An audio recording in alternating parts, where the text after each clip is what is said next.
How you guys doing? In this video I'm going to talk about how to start up an OS46LA engine. Engine's primarily used in trainers.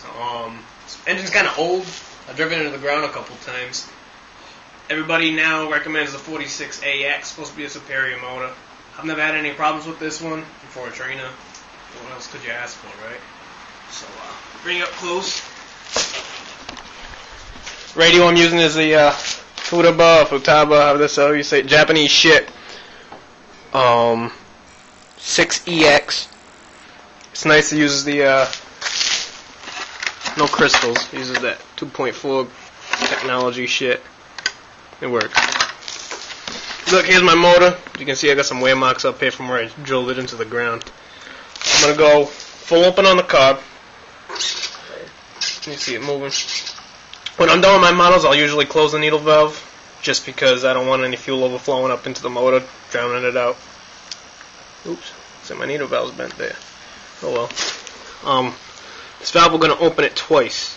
2.5 turns. 1 full rotation, 2 full rotations, and 1/2 a rotation. That should be it. With that choke all the way open, you're going to put your finger over the choke and spin the prop to prime it.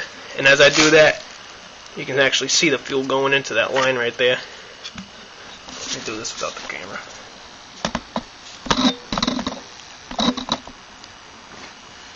Finger there. Once. Twice. Then spin it a couple times after to get in the cylinder there. Now you're going to close the throttle till it's about right there is good.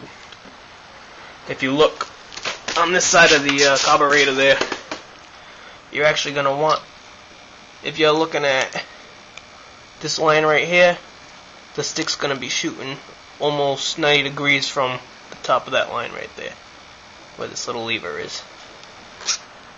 Right about there.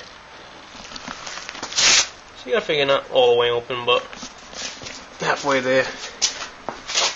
Now, what I'm gonna do first is this is your glow plug heater thing. I think Magnum makes them. There's a few companies that make them. This one's got a nice little gauge at the top so you can see how much juice you got left. This goes right on top of that glow plug. Now, as soon as that goes on there, that glow plug's hot. And then I'm gonna need something to spin this fucker.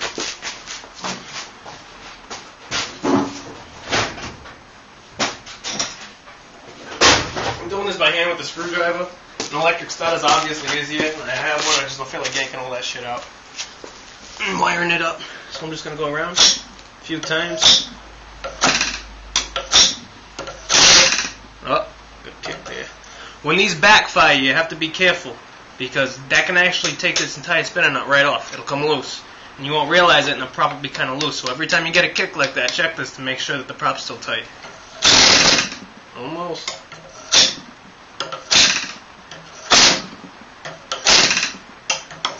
I know this motor and what it likes. If you're starting a new motor, I recommend an electric starter because you'll be here all day.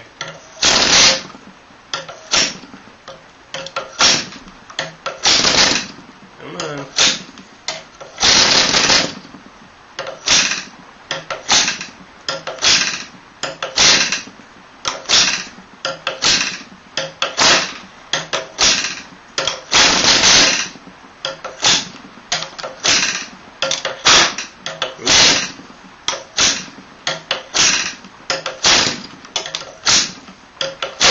Someday.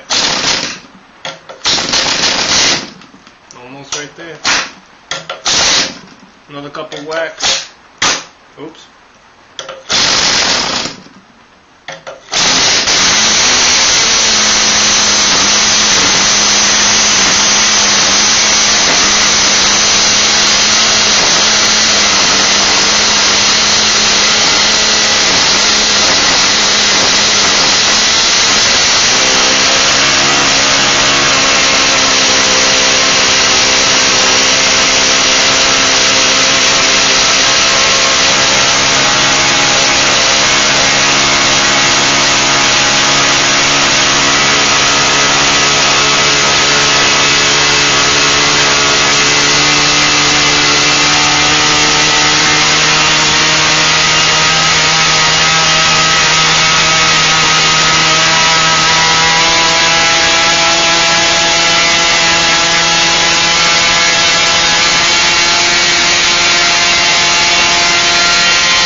that's it. A couple tricks are, when you've got it wide open right there, you pinch this line right here on the side of the motor where it comes out of the bleeder screw into the carburetor.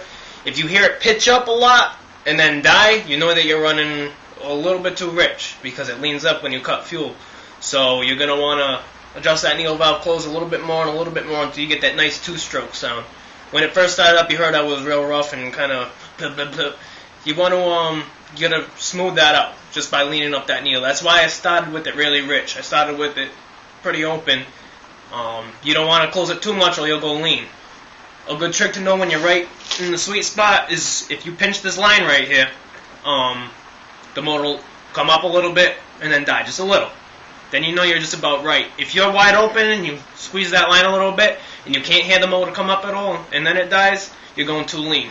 You want to be able to lean it out just a little bit more to and you'll hear it power up, but then you're going to know you're not getting the motor too hot. Last thing you want to do is when you're in the air is overheat your motor, slam your plane into the ground. As you can see, the paper that Hanger 9 covered this thing in didn't stick too well. Figure out a way to get that back. But that's about it. Any questions, feel free to ask.